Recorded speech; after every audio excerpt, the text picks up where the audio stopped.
En el año 2005 entré a trabajar como broker hipotecario y tramitaba hipotecas, etcétera. Y tuve la suerte y la desgracia de que entré en ese año. Al límite, al límite. Sí, digo suerte y desgracia. Y fíjate que lo voy a decir al revés y puede chocar un poco raro. Pero tuve la desgracia de vivir todo el boom y la suerte de vivir el pinchazo. Gané mucho dinero, luego lo perdí. Pero intelectualmente fue una suerte el hecho de perderlo y una desgracia el hecho de ganar. Mi opinión es que las bolsas a futuro van a seguir subiendo porque al final las bolsas son seres humanos que están montando empresas, que están, tú sabes lo que es ser empresario, 24/7, sometidas al veredicto del mercado. Claro, las economías de escala, por propia naturaleza, tienden a ser positivas. En definitiva, hoy existe el iPhone 16 y yo me juego la vida que dentro de 5 años va a existir el iPhone 20 o 21, porque hay miles de personas que están continuamente intentando mejorar el producto para que ser competitivos, ¿no? Y eso es el capitalismo puro.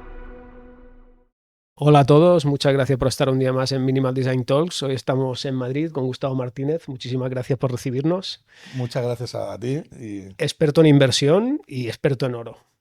Bueno, como en todos los podcasts, Gustavo, ¿cómo llegaste hasta aquí, ¿no? ¿Cuándo surgió este interés por la inversión? Bueno, realmente yo empecé en el negocio de la inversión desde bien pequeño. Es decir, yo tengo ahora 47 años y yo terminé la carrera con 25 y digamos que de una manera espontánea entré en el negocio de la inversión, pero no en el negocio de los mercados financieros, sino en el negocio inmobiliario. Yo recuerdo en el año 1900, no, era en el año 2000, pero no recuerdo yo ahora, la carrera en el año 2005, entré a trabajar como broker hipotecario y tramitaba hipotecas, etcétera. Y tuve la suerte y la desgracia de que entré en ese año. Al límite, al límite. Sí, digo suerte y desgracia. Y fíjate que lo voy a decir al revés y puede chocar un poco raro. Pero tuve la desgracia de vivir todo el boom y la suerte de vivir el pinchazo. Gané mucho dinero, luego lo perdí. Pero intelectualmente fue una suerte el hecho de perderlo y una desgracia el hecho de ganarlo. Me explico, lo que viví fue una burbuja y su pinchazo.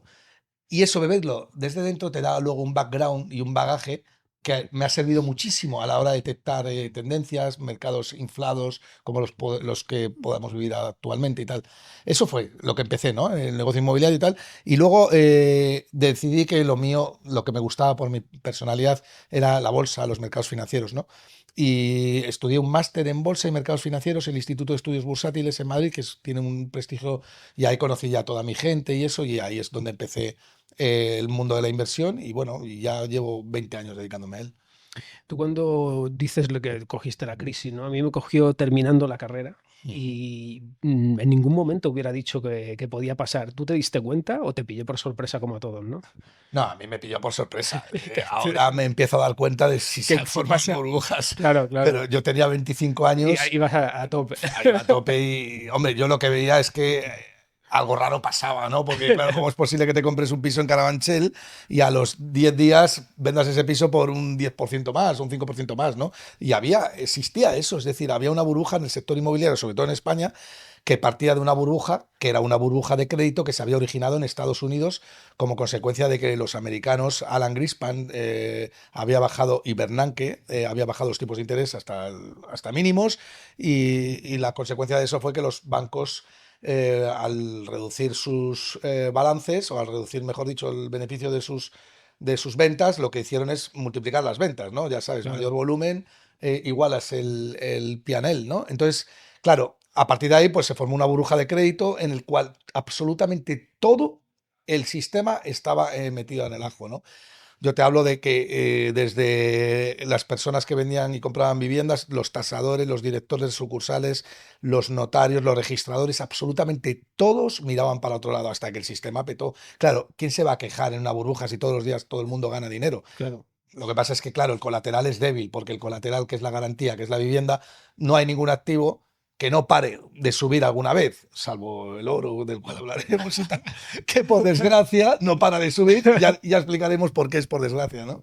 Y luego decides dejar el mercado inmobiliario y prefieres centrarte en otro tipo de inversión, ¿no? O sea, el dinamismo de la bolsa siempre me llamó la atención, pero es que yo soy una persona tremendamente hiperactiva y bueno, siempre estoy buscando nuevas inquietudes intelectuales y la bolsa es lo que más se asemejaba a eso.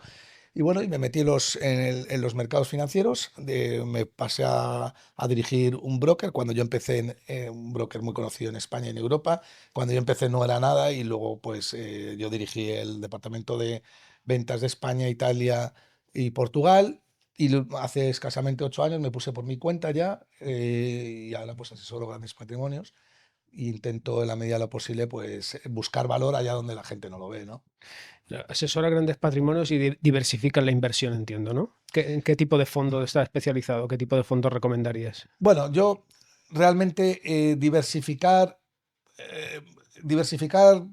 es como dejar que el mercado o indexarte al mercado, ¿no? Al final, cuando uno diversifica, lo que está haciendo es eliminar el riesgo, pero a costa de que tampoco tiene muy claras cuáles son las tesis de inversión. Y me explico. El oro hace 3 años estaba en $1.600 la onza. A mí me gustaba muchísimo y de hecho lo recomendé abiertamente en los medios de comunicación, en las redes sociales, con un coste de oportunidad elevado, porque eh, yo soy una persona polémica y sabía que si fallaba en la tesis me podían atizar, ¿no? Pero bueno, tenía muy claro, ¿no? Entonces, claro, cuando tú ves muy clara una tesis de inversión, ¿para qué vas a diversificar si ves que eso está barato? Entonces, si yo estoy viendo un piso en el Paseo de la Castellana de 100 metros cuadrados que está en 150.000 euros, 200.000 euros, cuando el valor intrínseco de esa vivienda es mínimo 600.000 euros, ¿por qué voy a comprar otra vivienda que, bueno, tenga un precio más ajustado o menos ajustado para diversificar en otro barrio si yo ya estoy viendo que está barato eso, ¿no? Entonces, a mí el término diversificar lo respeto, me gusta que, bueno, entiendo que haya gente que quiera indexarse al mercado, a lo que se denomina la beta del mercado, es decir, estás correlacionado con lo que hagan los mercados, pero yo si veo algo barato de verdad, voy all in o entro fuerte, ¿sabes? No me preocupo de pensar, bueno, y si esto sale mal, no, porque tengo muy clara la tesis de inversión. Es verdad que puedes fallar, pero para eso tienes 10 o Tú 12. en ese momento consideras que el oro es barato. Sí, En ese momento, ¿no? y, Pero y lo sigo considerando. que hoy en día es barato. Sí, sí, yo sigo considerando que el oro está barato. Te cuento, vamos a ver, el oro no se puede valorar como se podría valorar cualquier activo. Por Mm. ejemplo, una vivienda, pues tienes proxies de valoración que pueden ser el método de comparación, puede ser el método de descuento de flujos, ¿no? Una vivienda coges el alquiler anual y dices, bueno, cualquiera que no sepa mucho de valoración dice, ¿por cuánto puedo alquilar este piso? Pues lo puedo alquilar por 15.000 euros al año. Vale, a esos 15.000 euros al año le metes un múltiplo y dices, vale, pues 15.000 por 20, 300.000, más o menos, creo que puede Sí. costar. O le pregunto al vecino por cuánto lo ha vendido, el método de comparación, ¿no? O el método de múltiplos. Así se valoran las empresas también y así se valora cualquier activo que te dé la información suficiente como para que mediante sus rendimientos explícitos o rendimientos exógenos puedas traerlos al presente y hallar un valor presente, ¿no? Del activo en cuestión. Claro, el oro tiene un problema y es que no genera ningún tipo de, ni paga cupón, ni genera dividendos, ni tiene alquiler, o sea, en definitiva, no tiene rendimientos exógenos o explícitos. Con lo cual, valorarlo necesitas otros proxies que sean certeros, ¿no? ¿Y cuáles son los proxies de valoración del oro? Pues el oro ha sido tradicionalmente el buen dinero o el dinero que no pierde valor. Fíjate, a la moneda fiat, a lo que circula Sí, en la sí. economía, al papel, a los billetes, a los euros, a los dólares y tal, le llamamos dinero. Las funciones del dinero son tres. Tiene que ser un bien de intercambio generalmente aceptado, un depósito valor y una unidad de cuenta. La moneda fiat no cumple la segunda característica, es decir, no es un buen depósito de valor. Todo el que tenga moneda fiat en su casa o en una cuenta corriente va a ver cómo pierde poder adquisitivo a razón de La, entre infla- un 5 y un 10% anual. la inflación, La sí, que inflación. no es real, el 2 que dicen, Claro, es mucho más. Pero no es real. antes la Fiat estaba respaldada por el patrón oro. Claro. Pues poco tiempo, ¿no? Sí, sí, muy poco tiempo, el Tú- suficiente como para que un político se diera cuenta de que con eso no iba a poder prometer cosas que no iba a poder cumplir, ¿no? Ya, ya, ya. Entonces, claro, eso es. Tú imagínate, es Ya, que ya, un ya. patrón oro para un político es como encadenarle las Claro, manos. Dice, claro, oye, claro, que ya no puedo mentir. claro. O si puedo mentir. Lo que pasa es que tiene un coste político muy elevado, porque la inflación, que como bien la has definido, es como la pérdida del poder adquisitivo, la pérdida progresiva del poder adquisitivo, es decir, entre otras cosas, que alguien te está robando tu propiedad privada, pero yo recuerdo que cuando había patrón oro, pues también se podía producir inflación, porque Roosevelt, que era el presidente de los Estados Unidos en el año 1944, mediante la orden ejecutiva 6102, mandó ejecutar o mandó extraer o robar el oro de las familias de los americanos. Eso lo hizo Roosevelt en 1944 mediante la Orden Ejecutiva 6102 porque tenían una enorme crisis de deuda y necesitaban generar inflación. Entonces, ¿qué hizo? Dice, vamos a entrar a casa de las familias y les vamos a quitar el oro. ¿Vale? Cogió el oro y se lo confiscó. El oro estaba cotizando a $20 la onza y automáticamente una vez que se lo confiscó, Roosevelt, los Estados Unidos, fijaron el precio del dólar con respecto al oro a $35 la onza, con lo cual le metieron una depreciación al dólar de un 40%, inflación, generaron inflación automática. ¿Qué pasa? Ahí se generó inflación, pero el coste político de entrar a la casa de los ciudadanos y robarles el oro es altísimo. Es súper alto, porque claro, eso al final la gente se cabrea y dice, tío, Claro. una revolución o algo, pero esto no puede ser así, que nos roben de esta manera. Entonces, Nixon, en 1971, en el tratado, se pone fin al Tratado de Bretton Woods, en el cual se fija la paridad del dólar frente al oro, porque Nixon se da cuenta de que pueden robar de una manera mucho más sofisticada. Y es la inflación vivimos actualmente. Es decir, nosotros podemos generar inflación sin tener que entrar directamente a casa de las familias a robarles el oro. ¿Y cómo generamos inflación sistemáticamente sin que la gente se dé cuenta? Es decir, el impuesto silencioso que supone el robo de la propiedad privada sin que el ignorante se dé cuenta, o mejor dicho, la persona que no tiene educación financiera, que es el 90% de la sociedad, se dé cuenta.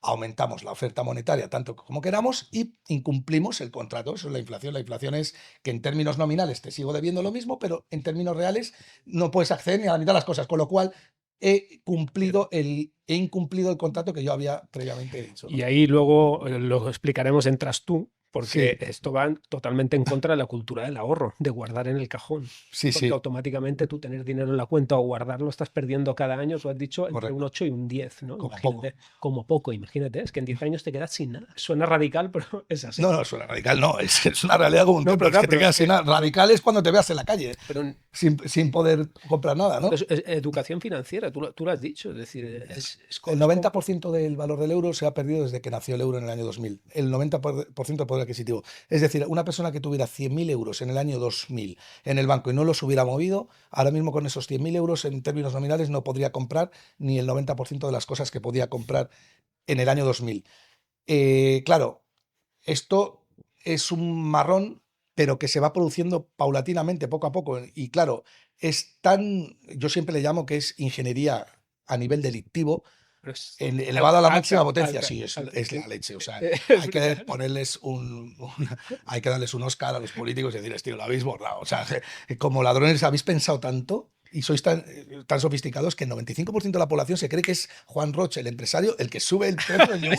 No, no, O sea, claro, es que claro. sois genios. No, ¿Cómo lo no, habéis conseguido? pero De es verdad, verdad. ¿no? Y la gente dice, y encima la gente en las redes sociales y en todos los lados se puede decir, no, es que el empresario está subiendo los precios y tal. Como si el empresario tuviera capacidad de subir 1 euro el precio del yogur sin perder cuota de mercado. Como si fuera un bien completamente inelástico. Es decir, que nadie puede producir yogures, ¿no? O sea, y la gente compra ese discurso. Entonces, claro, eso no parece que vaya a remitir en el corto plazo, porque la educación financiera es un problema estructural. Es decir, la educación financiera cuesta. Cuesta en formarte, cuesta salir de la zona de confort, cuesta derribar las barreras del prejuicio, etcétera, etcétera, ¿no? Claro, y tú has hablado del oro, y el oro siempre ha tenido un valor muy claro, pero ¿en qué momento se decide que es un tema de escasez, entiendo, Sí, sí, ¿no? sí, Pero claro, hay un momento 100%. que se decide que el oro tiene este valor, siempre pues, se han hecho transacciones con monedas de oro o como Mm, el oro como elemento de valor, luego fue respaldado por el dólar, mm, luego volvimos a este tema de ingeniería social y sí, económica sí. que has comentado, pero ¿por qué el oro tiene ese valor? Es decir, ¿sabrías explicarme por qué? Es decir, ¿en qué momento se decide que es este mineral o este Sí, sí. y no otro, ¿no? Bueno, es una excelente pregunta la que haces. Lo cierto es que el oro es intrínsecamente forma parte de la naturaleza del ser humano también. Warren Buffett decía que él no invertiría en compañías que no entendiera que dentro de 25 años o 30 años van a seguir coexistiendo con el ser humano. Y ves la cartera de Warren Buffett, tradicionalmente han sido cosas que siguen existiendo ahora: Coca-Cola, McDonald's, American Express, etcétera, ¿no? El oro, desde milenios atrás, desde hace más de 5.000 años, ha constituido un punto focal para el ser humano. Es decir, de alguna manera el ser humano se ha casado con el oro. Es cierto que tiene una serie de propiedades que son muy propicias para ello. Es muy resiliente, es decir, el oro no se puede destruir. Hay un número limitado de toneladas en el mundo, es bonito, brilla. Bueno, es muy fungible, lo más fungible que hay. Entonces, luego también divisible. Entonces, tradicionalmente, como unidad de intercambio o como medio de intercambio indirecto, el dinero, se han utilizado commodities, porque claro, hay tres estados en la naturaleza. Tenemos el estado gaseoso, el líquido y el sólido. Mm. Desde luego no podemos Está claro, está utilizar claro. dinero con gas, No, es sería curioso, inverosímil, ¿no? sí. Utilizar con gas, utilizar con líquidos, también no parece que, oye, vayas a intercambiar, ¿no? Entonces solo te quedaban los sólidos y dentro de los sólidos las Sí, commodities. el oro, pero yo que soy muy curioso digo, ¿y por qué el oro y no la plata? Buena pregunta. No, claro, por ejemplo, ¿no? Me crea curiosidad, son cosas que yo voy pensando, pero no tienen por qué tener un porqué, pero es como un derivado de la moneda fiat, al final es un papelito que le damos un valor y aquí pues es una piedra preciosa o un mineral que le damos pues un valor X, ¿no? Pero que la gente no se ha desviado de este camino. Buena pregunta. Pero años y años y Sí, sí. generaciones atrás hemos seguido fieles a ese... Sí, al pero oro. sabes, pero que es una pregunta muy inteligente. Dices, bueno, ¿y por qué el oro y no la plata? Bueno, es que la plata también ha sido dinero durante toda la historia y la plata ha subido mucho y yo creo que va a seguir subiendo y además es escasa. Lo que pasa es que las funciones, de hecho, el oro y la plata han coexistido juntos Sí, mucho sí, sí. en el bimetalismo, ¿no? Lo que pasa es que el buen dinero ha sido siempre el oro y al final el mal dinero desplaza al buen dinero porque la gente no quiere intercambiar el buen dinero, se lo guarda como depósito valor e intercambia el mal dinero, que es lo que está pasando actualmente con la moneda fiat. La moneda fiat me deshago de ella, los euros, los dólares y tal, porque es papelitos emitidos por los bancos centrales que sé que van a deteriorarse con el paso del tiempo y me quedo el buen dinero que es el oro, ¿no? La plata ha tenido un problema y es que se ha utilizado mucho para uso industrial, ha sido un producto derivado a la hora de extraerlo más complicado que el oro y hay más plata en el mundo que oro. Entonces el ser humano tiende a valorar, la valoración se hace por escasez, es decir, Ujú. el ser humano valora las cosas, no me preguntes por qué, porque praxeológicamente nos han programado, quien nos haya programado, para valorar más aquello de lo que menos tenemos, ¿no? Es decir, nosotros si estrellamos un coche y tenemos 10, nos duele menos que si solamente tenemos uno y lo estrellamos. Si tenemos 1.000 euros en la cuenta y nos los gastamos, nos duele mucho más que si tenemos 1.000.000 de euros y nos gastamos 1.000 euros. Entonces, el ser humano no valora tanto los activos por su utilidad, sino más bien por su escasez. Si no, el aire es mucho más útil que el oro. Sin embargo, es mucho menos valioso. ¿Por qué? Porque la oferta de aire es infinita, hay aire por todos los lados y la oferta de oro no lo es. Entonces, los bienes se valoran en función de su escasez económica. Y cuando digo escasez económica, me refiero a que estructuralmente la demanda es mayor que su oferta. Entonces, si un bien es escaso económicamente y la demanda es mayor que su oferta, tiende a valorarse más cuanto más sabe el mercado que menos existe de ese bien. Y claro, el mercado va descubriendo poco a poco que el oro, las existencias son las que están, pero que el flujo de existencias nuevas se va acabando y se sostiene que dentro de 15 o 20 años no se va a poder minar más solo, ¿sabes? Y la estabilidad que tiene, ¿no? Y hoy bueno, esta conversación la estábamos desarrollando a través de que has dicho que tú considerabas años atrás que era barato y que hoy sigues considerando que es muy barato. Es Sí, decir, es un refugio. y mañana consideraré que sigue estando barato. Es decir, cada día que pase, el oro sigue estando barato porque para que el oro se ponga en precio, tiene que, digamos, llegar a un punto de inflexión en el cual el ser humano se ha vuelto responsable. Es decir, el ser humano, hablando del político, es decir, la tesis del oro descansa en que es el único dinero que realmente no puede ser manipulado arbitrariamente por el político. No puede aumentar su oferta a su antojo. Entonces, si el político va a seguir aumentando la oferta monetaria y endeudando a la población hasta empobrecerla en términos reales, la cobertura frente a eso, o digamos, el antídoto o la vacuna frente a esta enfermedad sistémica es el oro. Si la enfermedad sigue extendiéndose y no has conseguido retenerla, entonces la vacuna se va a seguir vendiendo. ¿Y cuál es la medicación frente a esto? ¿El antídoto, el antibiótico? ¿Cómo? Pues el oro. Entonces mi tesis de inversión sigue intacta hasta que no haya una revolución liberal en el mundo, lo cual veo bastante improbable, ¿no? Para ti es mucho más inteligente, pues en lugar de tener 50.000 euros en la cuenta, tenerlos en oro, ¿no? Muy ¿Eh? mal. O sea, No, pero es que eso parece banal, pero no. para mí en cualquier cosa, ya no te digo en oro, en activos reales, o sea, en vivienda, en plata, en mercados financieros, en todo lo que no sea moneda fiat, porque la moneda fiat se deprecia progresivamente con el tiempo. ¿Por qué?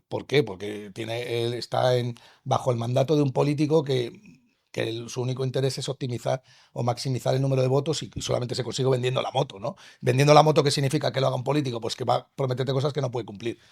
¿Y cómo adquirimos oro? Bueno, hay varias maneras de adquirir oro, No, ¿no? para Se ti es puede. muy sencillo, pero para los que no estamos No, no, familiarizados, es que no. no. Realmente es una gran pregunta porque, claro, es. ¿Cómo compramos Claro, eso, no? pero no te bajas a ¿Cómo los compras chinos. 20.000 euros de oro? No, No te bajas a la ferretería y compras oro, ¿no? Por desgracia, no, porque no, claro, claro, claro. ojalá se pudiera hacer ¿Y cómo lo así. almacenas, no? Claro, pero lo que pasa es que el Estado no te va a dejar porque por motivos obvios. Claro, Entonces la moneda fiat empieza a claro, depreciarse a toda leche, ¿no? claro. A ver, se puede comprar oro físico y se puede comprar oro papel, ¿de acuerdo? Oro papel es un fondo Mm. cotizado o un ETF de oro, pero bueno, tiene sus ventajas y sus desventajas. Y luego puedes comprar oro físico a través de algunas empresas que se dedican a la compraventa de oro físico, igual que si vas a una inmobiliaria y compras una Sí. vivienda, pues tienes un intermediario o un broker que te hace el ajuste, ¿no? Comprar oro físico no es tan caro, es un 3% sobre el precio spot, pero tiene una serie de desventajas. Comprar oro físico es un marrón desde el punto de vista que lo tienes que custodiar. Lo puedes custodiar en una caja fuerte o lo que sea, te lo pueden robar y siempre tienes esa inseguridad, ¿no? Te lo pueden confiscar, como pasó con Roosevelt en el año 44, cuando Estados Unidos te lo quitó. O sea, es algo que tienes que tener. Pero bueno, al final, el oro físico, un lingote de oro de 1 kilo, que es una cosita que te cabe en la palma, pesa menos que este micrófono, y son 100.000 euros o 100.000 dólares. O sea que Claro, puedes es llevar que toda la riqueza, puedes llevar pero un. no puedes desplazarte libre con él tampoco, ¿no? Claro, tiene sus desventajas. Claro. No, no puedes cruzar la frontera Por con un eso, claro, lingote y claro. tal. O sea, tiene sus desventajas, ¿vale? Otra que te resuelve otro tipo de activos, como puede ser Bitcoin. Ya, Pero luego luego sí, voy ahí, lo tengo abrimos ahí, el lo melón. tengo, era la próxima, pero sí. Luego abrimos el melón. Sí. Pero te quiero decir que, claro, pero la gran ventaja que tiene el oro físico es que no es ninguna promesa de pago, no te tienes que fiar de nadie. Entonces el oro físico lo tienes tú en tu mano, sabes que es puro y sabes que es valioso.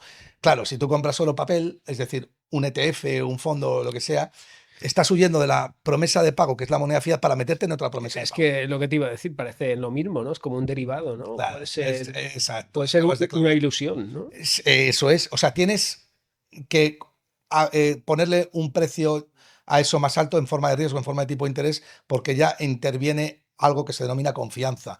La confianza es cuando tú no tienes el bien presente. Es Claro. decir, dependes de que alguien te dé ese bien presente. Es el precio de la promesa de pago, ¿no? Ya. ¿Y esas empresas están reguladas de algún modo? ¿O, Bueno, o tienen que verificar la existencia de oro? ¿O se convierte todo otra vez en un círculo de esa, confianza? esa es ¿O hay un, algún tipo de garantía extra? No. claro, es que, a ver, tienes la marca, hombre, si te compras un ETF de BlackRock que te dice que está respaldado por oro físico, pues oye, BlackRock no tiene demasiados incentivos en engañarte con eso, porque estamos Ya, hablando de una gestora de fondos que gestiona 300.000 millones, ¿no? ya, ya. Pero, insisto, esto es una suposición mía, al final te tienes que fiar de que eso sea así. Realmente el oro físico lo tienes en la mano y ya no tienes ningún problema. Puedes acudir a cualquier intermediario, oro físico, toma, 25.000. Quiero una onza. Toma, 3.300 más mi comisión, $300. Te la llevas a tu casa y nadie ya sabe, tienes ahí registrada tu riqueza. Cuando digo registrado tu riqueza, me refiero al tiempo que has estado trabajando, el tiempo que has estado lejos de tu familia. Todo lo tienes en una piedrecita que va a conseguir que tu riqueza nadie te la expropie y no se deprecie con el tiempo. Eso es muy valioso, tío, ¿sabes? ¿Y qué rendimiento ha tenido los últimos años el oro? Bestial.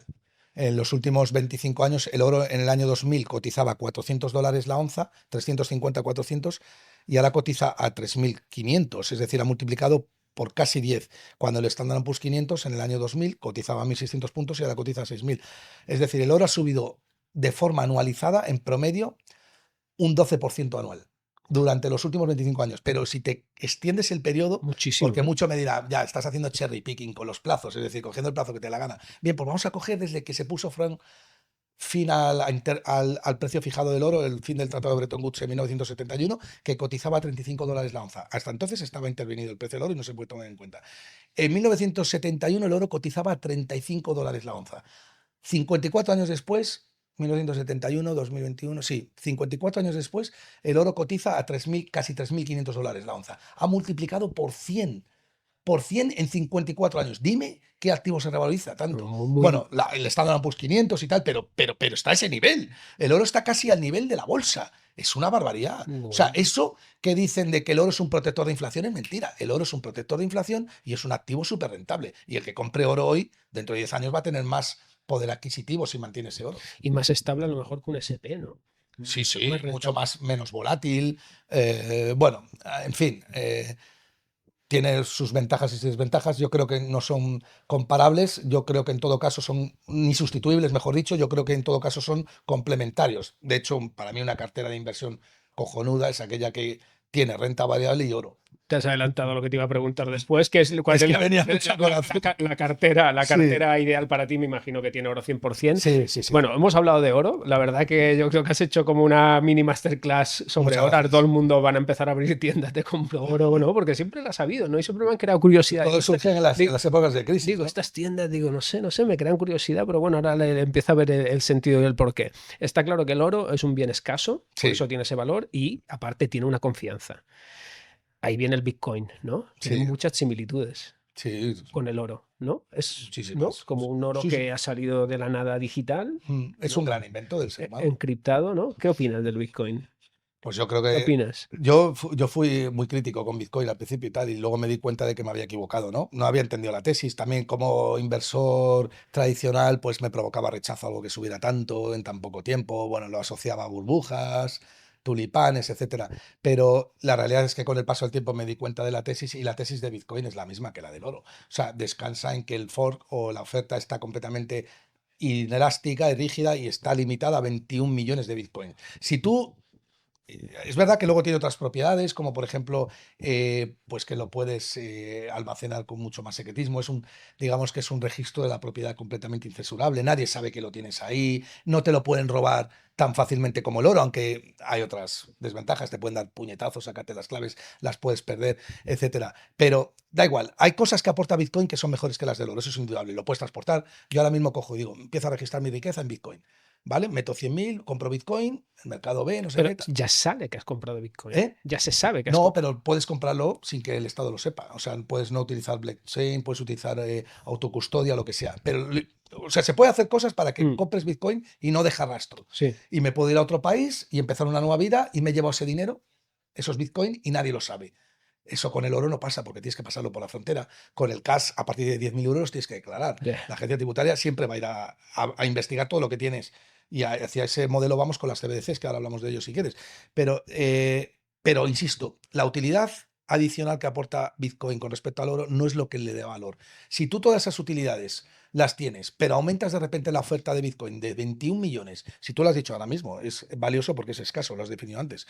Si tú aportas, que eso es importante entenderlo, que mucha Sí, gente no lo sí, no, que el entiende. Bitcoin es Si escaso, sí. es escaso y por eso es válido, Sí. por eso es útil, porque es escaso. Pero si tú amplías la oferta desde 21 millones a 1.000 millones, se acabó. Ya. De hecho, tenemos un montón de Bitcoin, De monedas, sí. de criptodivisas que Mm. están peleando por desbancar la ventaja o desbancar el podium a Bitcoin y no pueden y están aportando valores diferenciales a Bitcoin.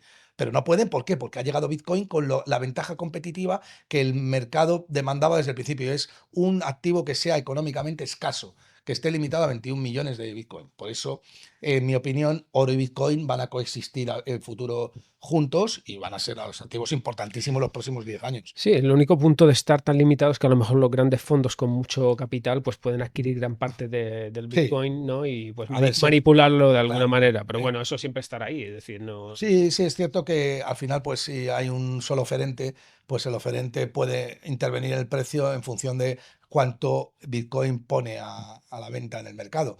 Pero al final, mientras que no lo tengan los estados y esté diversificado, al final se trata de que es muy difícil que un solo oferente tenga la capitalización bursátil de Bitcoin es de 2 trillones de dólares. Entonces, bueno, estamos hablando de que es tanto como una gran empresa como Google o una gran fan o Meta o lo que sea. Entonces, es muy difícil que una sola persona o un solo oferente tenga toda esa oferta, ¿no? Ahora hablábamos de cartera. Tenemos el oro muy estable y tenemos el Bitcoin similar, pero muy inestable, ¿no? Hasta la fecha, ¿no? Es decir, el Bitcoin va oscilando de una manera Sí. increíble. ¿Qué futuro le auguras al Bitcoin? ¿Cómo lo ves? Es decir, ¿lo ves estabilizándose? ¿Lo ves subiendo muchísimo más?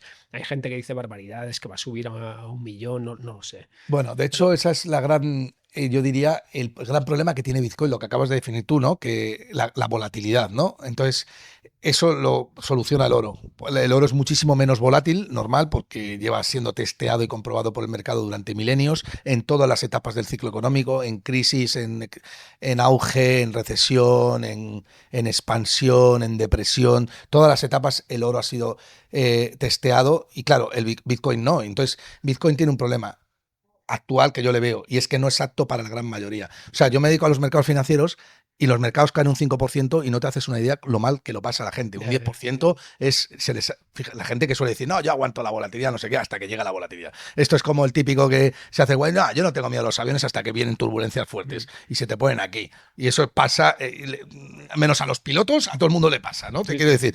Y la volatilidad te pasa que con el paso del tiempo la soportas y aprendes a descubrir que es amiga tuya, porque la volatilidad te hace que puedas comprar más barato como consecuencia de que hay miedo en el mercado o al menos indecisión e incertidumbre. Pero lo que sí que yo veo claro es que Bitcoin hoy por hoy no es para todo el mundo. Y esa tesis de inversión descansa en que si no es para todo el mundo, porque hay gente que no es capaz de soportar movimientos de un 15% en una semana o dos, entonces ahí tienes el oro que te puede solventar ese problema, siendo también un activo escaso, económicamente escaso y que protege de todo tipo de inflación, etcétera, etcétera. ¿Qué pasa? Que ahora empiezo a reconocer que Bitcoin ha reducido mucho su volatilidad con respecto a hace años. Sí. Con el tiempo me preguntas que qué va a pasar. Yo creo que Bitcoin será más aceptado, pero va a ser un proceso muy lento. Yo creo que va a seguir subiendo, pero insisto, no es esta progresión que ha tenido, ni lo veo tan fácilmente en $1.000.000 como mucha gente dice, Sí, que sería multiplicar por 10. La capitalización bursátil actual de Bitcoin es de $2 trillones, multiplicar por 10 sería llevarlo a 20 trillones, que sería la capitalización actual del oro, la que ha conseguido el oro en 5.000 años. Entonces, optimista soy con Bitcoin, pero también objetivo. Y yo creo que Bitcoin ha venido para quedarse, que es un activo muy interesante. Para mí es una gran maravilla que el ser humano haya creado eso en un mundo donde la expropiación es la nota predominante, donde lo político, donde la gente es imbécil, mucha de la gente porque no vota socialismo, Estado y tal. Y eso yo creo que al final Bitcoin te lo intenta resolver con ciertas trabas, ¿no? sí, tiene esa pureza. Ahora has hablado de la gente, ¿no? Pero una persona que no es experta, como tú, no tiene ningún tipo de información. Ya es un tema cultural, pero es un tema de información financiera. No existe. Tú quieres Bitcoin y te tienes que informar por ti mismo o te tienes que fiar de algún gurú, pero es que uno te dice que va a bajar a 25 que te esperes y el otro que va a subir a 500 y no sabes a qué atenderte, no te fías. Y aparte el dinero, pues, y cuanto más mayor es el rango de edad de la persona que lo va a hacer, menos. Esa incertidumbre hace que te retires. Y Sí, con el oro igual, el oro no hay información. sí. Tú la puedes buscar ahora con los medios, pero claro, te estás fiando de una No persona hay. que está como nosotros grabando y bueno, no tiene esa notoriedad a lo mejor, ¿no? Y es un círculo Sí. complejo. Sí, No, no hay hay información. productos financieros y a la gente que productos le recomiendan. Se va al banco, que el banco tiene que vender unos productos, ¿no? Y te colocan el primer producto que hay. Y ¿No? ojalá siga siendo así, ¿eh? ¿Eh? Así yo tengo Claro, más trabajo. para ti sí, para ti va muy bien, ¿no? Pero eso es un poco así. Desgraciadamente es como tú dices, pero aquí hay dos cosas. Primero, es verdad que no hay mucha información, tampoco No la hay. no la hay, tampoco pero cada vez hay más. Por ejemplo, este podcast. Este Sí, podcast es democrático, ¿no? Este podcast lo va a ver sí. todo, lo puede ver cualquiera. Dará que pensar. Claro, Pero de aquí a que tomes la pero por lo decisión, menos, sí, te abre. Sí, claro, sí, es sí, que, claro, sí, sí, sí. pero aquí entonces entra en juego la responsabilidad individual. ¿Dónde Sí. está la responsabilidad individual de la persona que te está diciendo, oye, el Estado te está expropiando mediante inflación? Tú tienes dos opciones. Puedes ese mensaje profundizar más en él y buscar qué es la inflación, intentar entenderlo, intentar cuáles son los protectores de inflación. Entender eso ya Es complejo. es muy complejo. Tenerlo claro, ¿eh? De verlo claro, de decir, Es complejo. estoy perdiendo cada año dinero, aparte de los impuestos que paga, que eso es otro tema, Sí, sí. es complejo. ¿Sabes lo que pasa? Que no es tan complejo desde el punto de vista intelectual y técnico, sino como desde el punto de vista moral. Mm. Porque tienes que asumir que el sistema en el que vives es perverso. Y eso supone derribar muchos prejuicios que muchos tienen. La gente se piensa que el Estado es el que nos guarda, el que nos salvaguarda, papá Estado, etcétera, y es todo lo contrario. Entonces, claro, te tienes que tomar la pastilla roja de Matrix y salir de ese sistema. Pero tienes que dar ese paso, y es que dar ese paso es muy jodido. Lo que yo te estoy diciendo ahora no es ninguna No, falacia, no me he vuelto loco, ¿eh? O sea, todo esto es una realidad. El Estado te expropia el 65% de lo que produces entre impuestos directos, impuestos indirectos, seguridad social a cargo de la empresa que sale de la productividad marginal del trabajador, que es el salario, seguridad social a cargo tuya, tasas e inflación. O sea, ¿para qué? Para tener unos servicios públicos que, primero, cada vez son peores, segundo, no sabes si los vas a tener, tercero, la deuda está en máximos, cuarto, la recaudación está en máximos, quinto, la inflación está en máximos, servicios públicos tienen los trenes que fallan, Barajas que falla, y sobre todo, ¿quién eres tú para arraigarte el derecho de tener la responsabilidad de ahorrar por mí? El sistema de pensiones, por ejemplo, Ya. ¿sabes cuánto cotizan, cuántos retienen a un salario promedio de 25.000 euros anuales para su pensión? Le retienen 5.000, 6.000 euros, tienes que pagar.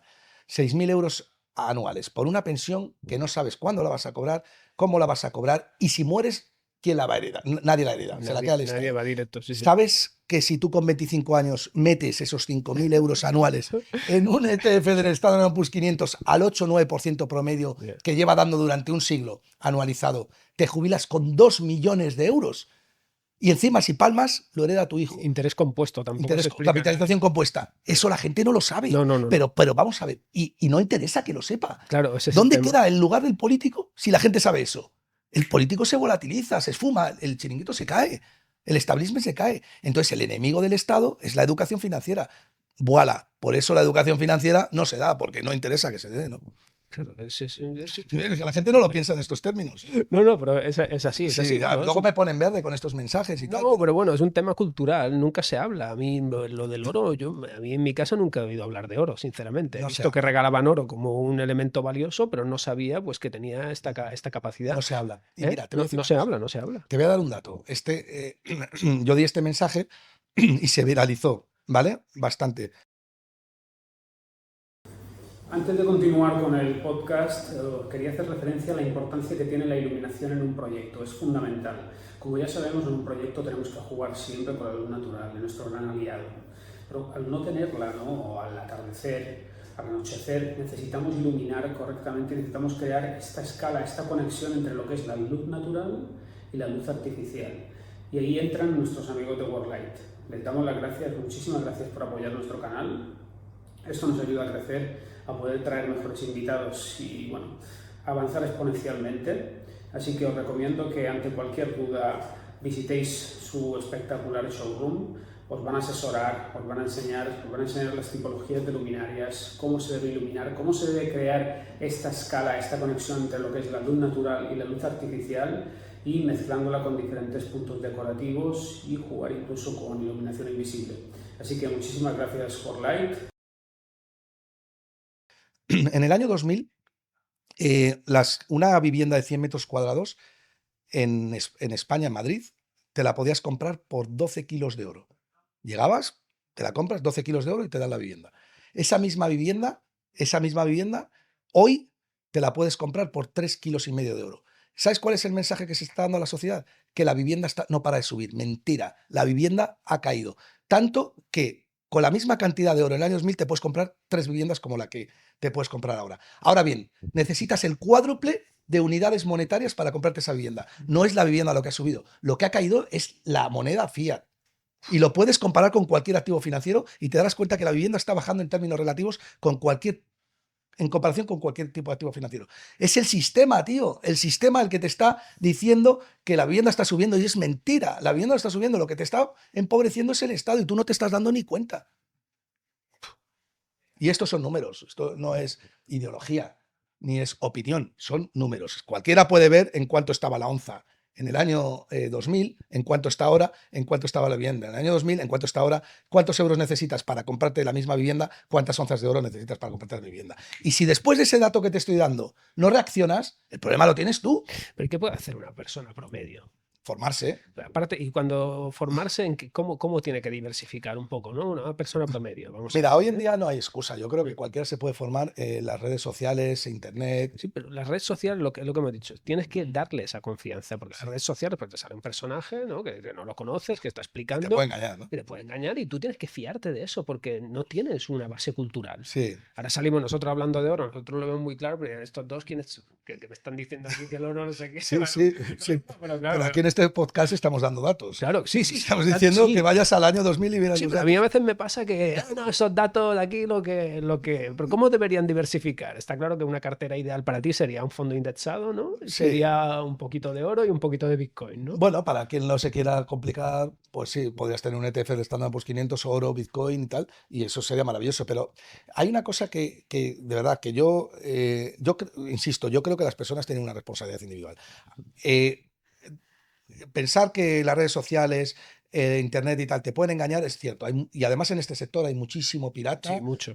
que se sale el Yados con Lamborghinis, que es el otro, no sé qué. Todo eso es basura, tío. Yo creo que cualquier persona que tenga un mínimo de frente se da cuenta de que un tío así, tío. Bueno, pues, eso es piramidal, un piramidal bonito. Vamos a ver, también Sí, tienes que tener un poco de. Bueno, Es pero... que hay gente que se merece que la estafen. O sea, hay gente que ha nacido tonta. Y entonces, pues un tonto y su dinero no duran mucho tiempo juntos. Eso lo dice, es una frase que se conoce siempre, ¿no? Perdonadme la expresión, pero es que yo creo que hay que decir las cosas de manera directa. Pero luego tú tienes una responsabilidad individual y es que tienes que formarte y tienes que entender las cosas. No puedes pretender que todo una papeleta te la resuelva el tercero. Y por supuesto, no esperes que se regulen las cosas, porque como esperes que se regulen las cosas de manera directa al Estado, el Estado te las va a regular arbitrariamente, como a él le da la gana. Y eso significa dejarte a ti en pelotas, ¿sabes? Me has volado la cabeza. No, es verdad, es verdad. Ahora, no. Ahora, y en toda esta ecuación, ahora entramos. Hemos hecho otros podcasts un poco de libertad financiera, ¿no? Un poco de movimiento de capital. Está claro que el capital, aunque lo ganemos, no lo podemos mantener porque lo estamos perdiendo. Sí, Es sí. decir, si no lo invertimos de alguna manera, tampoco podemos consumirlo porque no lo podemos sacar ni lo podemos gastar, ¿no? Es decir, tenemos que invertirlo, como tú has dicho ahora. En toda esta ecuación, la moneda digital, que está al caer, ¿cómo afecta todo esto? ¿No? Qué Porque bueno. claro, ahí entramos en otro. Ahora viene Estás bien. abriendo un melón. No, pero viene, Sí, está ahí. sí, viene. Está ahí. Por sí. desgracia viene. Bueno, sabemos que está ahí y tenemos que saber un poco, pues, qué podemos hacer un poco con esto, porque al final, bueno, es un paradigma que va a estar. Sí, No sé sí. si va a ser el año que viene, o en 3, o en 4, en 5 años, pero va a estar. Es decir, ¿qué hacemos ahí? Mira, has tocado dos puntos que son fundamentales. Has hablado de ahorro y de inversión, pero primero voy a hablar de esto muy rápidamente, y es que el ahorro es importante, pero es la primera pata. Si el ahorro sin inversión no vale para nada. Ahí voy, creo que es la fórmula y creo que es el punto de este podcast. Es decir, tú por mucho que ahorres, Eso es que lo estás perdiendo. Que la gente entienda eso. No, pero una persona promedio que puede ahorrar de lo que gana, pues no lo sé, no sé si 10, 15, es lo que va a perder. Exactamente. Es una locura. Es lo que- Es una locura. Por tanto, el ahorro es como la semilla que se marchita si no la riegas. Claro, Y claro. el regar esa semilla que se marchita es la inversión. Es fundamental poner tus ahorros a trabajar, porque si no el Estado te los va a quitar de una manera, como hemos explicado en este podcast, que es muy inteligente y sofisticada, que es mediante la inflación. Y luego el segundo punto es que ¿hacia dónde vamos? Las CBDCs. ¿Qué son las CBDCs? Las currency digital. Pues ¿qué son las divisa digital? El euro digital es dinero programable. Fíjate que ahora sí que te va a volar la cabeza. Dinero programable. ¿Qué significa que el euro digital sea dinero programable? Significa que un político o un burócrata puede decidir dónde te gastas el dinero. Yeah. Si consumes o no consumes hamburguesas.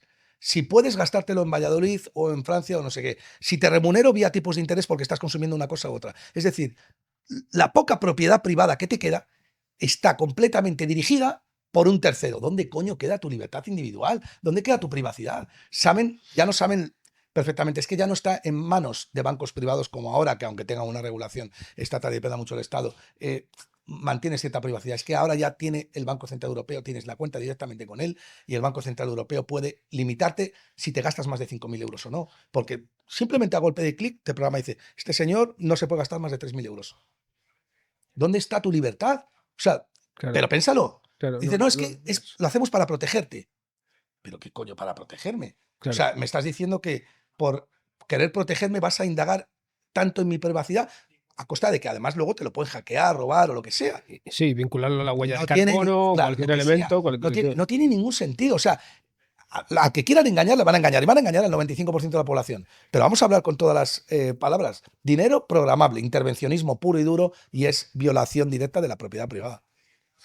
Y a modo de inversión, por ejemplo, si tú en ese momento determinado, pues para comprar cualquier activo o oro, o bueno, tendrás que hacer como una especie de inventario de lo que tienes, ¿no? Me imagino. Sí, bueno, pero Porque si, ¿no? Si tienes oro, tendrás que declarar exactamente todo el oro que tienes, porque... por eso está Bitcoin, por eso surge Bitcoin. Efectivamente, tú tienes que hacer en la declaración patrimonial, y también Bitcoin, el oro y tal. Lo que pasa es que hay activos que saben que tienes y otros activos que no saben que tienes.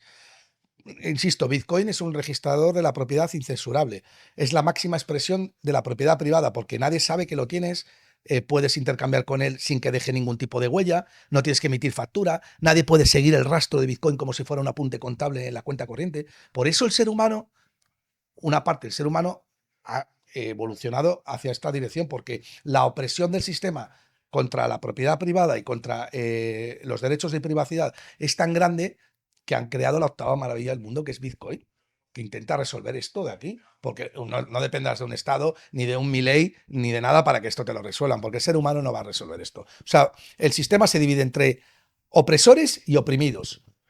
Y luego están los oprimidos que saben cómo protegerse de ese sistema, que somos nosotros y los que nos están viendo si quieren. Hemos tratado oro, hemos tratado Bitcoin, bolsa.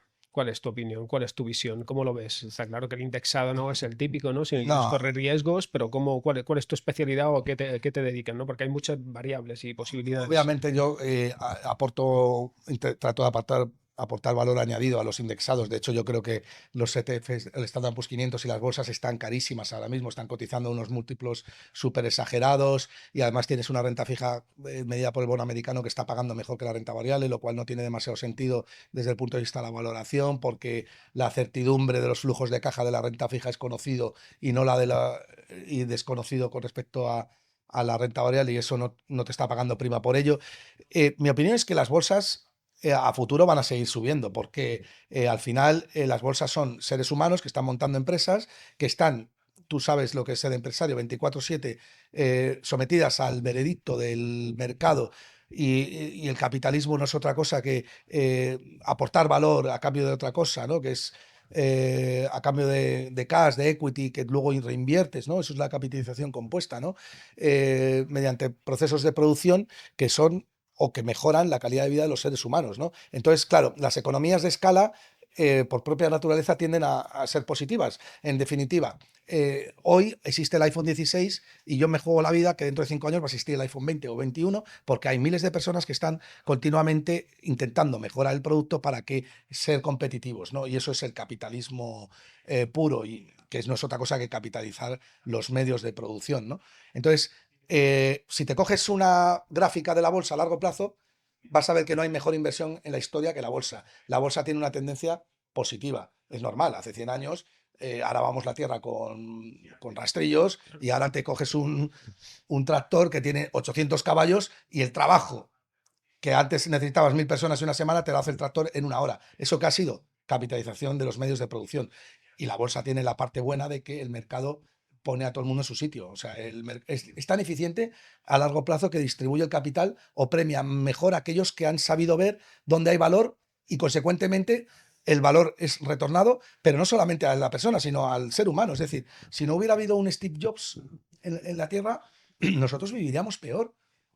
Un Steve Jobs ha conseguido que mediante su cabeza, su genialidad, su ímpetu por crear empresas, te ponga un iPhone en la mano, y un iPhone en la mano es 100.000 veces más productivo que una máquina de escribir. Estás en el telesilla, estás mandando un email y estás produciendo, ¿no? Todo eso es valor añadido y es calidad de vida, ¿no? Entonces la bolsa a largo plazo es un gran mecanismo. Estábamos hablando de cultura financiera y también tenemos, bueno, un tema de fiscal, ¿no? Depende del sitio donde estemos, pues a lo mejor nos conviene más comprar, ¿no? O vender activos y también invertir, porque China, ¿qué opinas, no? Es un mercado muy emergente y yo oigo bastante gente de tu gremio que es un mercado muy interesante para invertir allí. Yo personalmente estuve, bueno, en un evento y me sorprendió muchísimo. No me esperaba eso cuando llegué, me sorprendió. Y en general me está sorprendiendo mucho Asia, ¿eh? Mucho, Sí, mucho. sí, hay muchos sitios en Asia que son muy buenos, pero claro, lo fácil es pensar que China es un mercado muy interesante, coño, y tanto como que China es la segunda potencia. Pero la bolsa china es Sí, interesante. sí, yo creo que sobre todo ahora, ¿no? Que se ha pegado una leche de más de un 40-45%. desde los máximos del año 2022 y han entrado en una gran deflación, es decir, lo contrario de inflación es deflación, bajada generalizada de los precios, y ahí es cuando más oportunidades puedes encontrar, obviamente. Lo que pasa es que no hay que obviar los motivos por los que China ha caído, y es que China ha caído porque el grado fuerte de intervencionismo que tienes, es decir, tú te compras una empresa en China o lo que sea y no sabes si el Estado te la va a expropiar inmediatamente, aunque es verdad que cada vez se está liberalizando más el sector, todavía sigue teniendo un problema de que el partido que gobierna es un partido comunista, ¿no? Y eso es muy peligroso, lo tienes que poner en valor. Dicho esto, obviamente, pues el caso de China es un caso en el cual si tienes vista y eres capaz de anticipar que la macroeconomía va a ir en la dirección del libre mercado, al menos no tan libre, pero sí de una manera sensata, entonces es un potencial bestial, como has dicho, ¿no? ¿Cuál es el mejor sitio para ti para invertir? Bueno, yo creo que los países donde más favorece el libre mercado, aquellos donde la propiedad privada es más respetada o donde se protege más por parte del Poder Judicial y de los gobiernos, son los sitios más aptos para invertir. Estados Unidos tradicionalmente ha sido un país así. El tamaño del sector público en Estados Unidos no llega ni al 30% en relación con el sector privado, que es un 70%. Bueno, pues son sitios donde se protege la propiedad privada, donde se tiene en cuenta al empresario. A mí esos sitios me gustan por naturaleza, ¿no? O países donde empiezan a liberalizar la economía, donde reducen el tamaño del Estado, donde permiten a la gente la roban menos vía impuestos, es decir, en vez de un 65% te cobra un 30% y te deja una renta disponible de un 70% que puedes invertir en procesos de producción que crean empleo, etcétera, etcétera. Esos son países aptos, por ejemplo, o países que coyunturalmente están atravesando un problema que se va a resolver, como por ejemplo Argentina, ¿no? Entonces esos países, para mí, yo creo que Argentina es un sitio donde ahora mismo, si los argentinos dejan, y no me da igual si está Milei o cualquier otro, a mí el mérito de todo esto no es de Milei, el mérito de todo esto es del pueblo que ha puesto ahí a alguien que es todo lo contrario de lo que había antes, que era socialismo estatalizado, ¿no? Y si tú pones a alguien que, me da igual que sea Milei, con las críticas que se puede hacer a Milei o no, el político me da exactamente lo mismo, pero si tú lo que estás diciendo es que necesitamos libre mercado y Milei es claro favorecedor del libre mercado, entonces lo que está haciendo, lo que está cambiando es el modelo de mentalidad de esa población. Entonces, como ese problema es coyuntural y venimos de una inflación de 3 dígitos en Argentina y eso se va a ir reduciendo, y sobre todo lo estamos viendo los bonos argentinos que cotizan a TIR cada vez más bajas con respecto al bono americano, que es la tasa libre de riesgo, lo que te está diciendo el mercado intrínsecamente, un mensaje subyacente, es que es un lugar súper apto para invertir de aquí al futuro, porque te van a dejar invertir. El problema de la inversión es que no te dejen invertir y por eso hay determinadas plazas o territorios donde no se debe de estar y otros donde sí se debe estar. Claro, que los que se debe estar están caros ya, ¿no? Están caros, sí. Muy caros, Sí. pero Argentina no, Argentina está barato. Tengo varios clientes que me han hablado de Argentina muy bien. Se ve que la gente está invirtiendo allí. Y para ir finalizando, España, ¿cómo lo ves? Yo no soy nada optimista ni con España ni con Europa. Sin hablar de política, sino en general, ¿no? ¿Cómo lo ves, Mal, no? yo Mal, lo veo ¿no? muy mal. Mm, Lo veo muy mal y lo digo con mucha pena porque España es un gran país que tiene unos recursos impresionantes, pero el modelo de la mentalidad española es profundamente cateta en todos los sentidos. Entonces, pero ¿cómo puede ser que en un país gobierne el socialismo en el siglo XXI? Si mientras tengas eso, está claro que la gente no ha evolucionado mentalmente, no ha madurado mentalmente. ¿Cómo puede ser que en un país te expropien el 60 o 65%, lo que hemos dicho antes, de la renta, de todo lo que produces, que supone trabajar de lunes a jueves para el Estado, de lunes a De jueves? lunes a jueves, que claro, si lo ves así, de lunes a Pero jueves, entonces, ¿cómo vas a invertir en un fondo? no puedes ¿Cómo invertir. te lo vas a No plantear? puedes Pero invertir. ¿cómo te lo vas a plantear? No, de hecho, Claro, no es puedes que es el invertir tema. consecuencias. Somos el país con mayor tasa de desempleo de la OCDE, juvenil y general. ¿Por qué? Porque no puedes invertir, porque el empresario está estigmatizado.